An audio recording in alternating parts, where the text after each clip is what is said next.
नमस्कार, इन खबर में आपका स्वागत है। मैं विद्याशंकर तिवारी हूँ।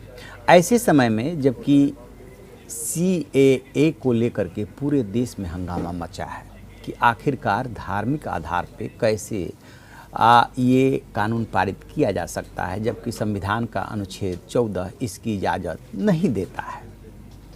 मामला सुप्रीम कोर्ट तक पहुंच गया है। सुप्रीम कोर्ट पे इस पे बहस होगी। इसी बीच सुप्रीम कोर्ट ने एक महत्वपूर्ण फैसला दिया है और वो ये है कि हिंदुस्तान में हिंदुओं को अल्पसंख्यक नहीं माना जा सकता। इस देश में 28 राज्य हैं और 8 केंद्र शासित प्रदेश हैं। जम्मू कश्मीर जब से अलग बन गया तो कुल 7 ऐसे केंद्र शासित प्रदेश और प्रदेश हैं जहाँ पे कि हिंदू अल्पसंख्यक है। और इसी चीज़ को लेकर के सामाजिक कार्यकर्ता और बीजेपी के नेता भी रहे हैं, अश्वनी उपाध्याय, वो गए थे सुप्रीम कोर्ट कि जम्मू कश्मीर का उन्होंने पर्टिकुलरली हवाला दिया था कि वहाँ की सरकार ने 1993 के नोटिफिकेशन के आधार पे 753 स्कॉलरशिप में से 717 मुस्लिम स्टूडेंट्स को दिए और हिंदुओं की संख्या उसमें बहुत कम है, जबकि हिंदू वहाँ पे अल्पसंख्यक है। ऐसे ही लक्षद्वीप का उदाहरण दिया गया। लक्षद्वीप में जो है ईसाई ज़्यादा हैं। बहुत सारे के जो है उदाहरण दिए गए और गिनाए गए।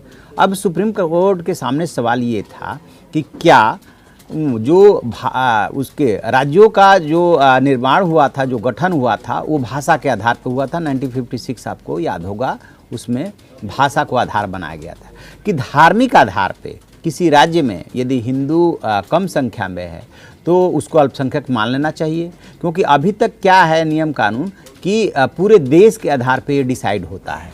और हुआ ये था कि इसके पहले जो दलील रखी गई कि जम्मू कश्मीर का उदाहरण देते हुए उन्होंने कहा कि सरकार ने 1993 के नोटिफिकेशन के आधार पे जो है ये सब कुछ किया और 23 अक्टूबर 93 को क्या हुआ था 1993 को कि उसमें मनमाने तरीके से इन्होंने जो एग्जाम्पल लिया था 1922 की धारा 2C के तहत मुस्लिम, सिख, ईसाई, बौद्ध और पारसी को उनको राष्ट्रीय स्तर पर जो आबादी है उसके आधार पर अल्पसंख्यक घोषित किया गया था। और ये कौन किया था? राष्ट्रीय अल्पसंख्यक आयोग ने। और आयोग ने किया था तो उसी कानून का उदाहरण बना करके इन्होंने कहा कि 7 राज्यों में तो हिंदू जो अल्पसंख्यक है, लिहाजा इस पर भी विचार किया जाना चाहिए। ये कौन कौन से राज्य हैं? तो इसमें जो है पंजाब में सिख बहुसंख्यक है, अरुणाचल प्रदेश, मेघालय, मिजोरम और नागालैंड यहाँ पे ईसाई बहुसंख्यक है, जबकि जम्मू कश्मीर और लक्षद्वीप दोनों में मुस्लिम बहुसंख्यक है।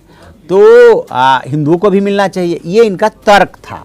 लेकिन सुप्रीम कोर्ट ने इस बात को नहीं माना। सुप्रीम कोर्ट ने ये कहा कि धर्म के आधार पे ये जो डिसाइड किया जाता है वो पूरे देश की आबादी ली जाएगी, न कि प्रदेश की। बेशक इधर से तर्क ये दिया गया कि हिंदुओं के साथ वहाँ पे अन्याय हो रहा है और पराशरण जो बहुत सीनियर एडवोकेट हैं उन्होंने इसमें तर्क रखा और उन्होंने कहा कि जम्मू कश्मीर में किस तरीके से हिंदुओं के साथ मतलब आप कह सकते हैं कि एक तरह से उनके साथ जाति हो रही है, भेदभाव हो रहा है। लेकिन ये बात नहीं मानी गई और लास्ट में जब पराशरण ने ये तर्क दिया कि इस बात पे सोचा जाना चाहिए, विचार किया जाना चाहिए और इस मामले की सुनवाई जो कर रहे थे मुख्य न्यायाधीश जो है एस ए बोबड़े और जस्टिस BR गवई और जस्टिस सूर्यकांत, तो उन्होंने ये कहा कि एक बात बताइए कि किसी को अल्पसंख्यक का दर्जा मिले और न मिले, इसका डिसीजन तो अभी तक सुप्रीम कोर्ट ने किसी मामले में किया नहीं है। ये सरकारें करती आई हैं, ये सरकारों का काम है। लिहाजा सुप्रीम कोर्ट ने ये इशारा कर दिया कि सरकार चाहे तो इस पर विचार करे, सरकार चाहे तो कानून में परिवर्तन करे, लेकिन अभी तक के जो नियम कानून मौजूद हैं उस नियम कानून के मुताबिक जो भी अल्पसंख्यक का दर्जा दिया जाता है वो राष्ट्रीय स्तर पर जो उनकी आबादी होती है, खासतौर से धर्म के मामले में, क्योंकि धार्मिक आधार पे ये क्लासिफिकेशन करने की बात की गई थी, डिवीज़न करने की बात की गई थी। तो अभी ऐसा कोई प्रोविज़न नहीं है। सरकार इस पे सोचे तो सरकार, देखते हैं कि सरकार सोचेगी नहीं सोचेगी। बहरहाल इस हंगामे के दरमियान जो सुप्रीम कोर्ट ने ये बात बोली है कि ऐसा नहीं किया जा सकता, ये खासा मायने रखता है कि अब हिंदुस्तान में हिंदू जो है अल्पसंख्यक नहीं हो सकते। चलिए देखते हैं और इसमें कुछ आता है तो आपको बताएंगे। आप देखते रहिए हमारा डिजिटल चैनल इन खबर। Thank you. इन खबर चैनल को सब्सक्राइब करें और बेल आइकन दबाना ना भूलें।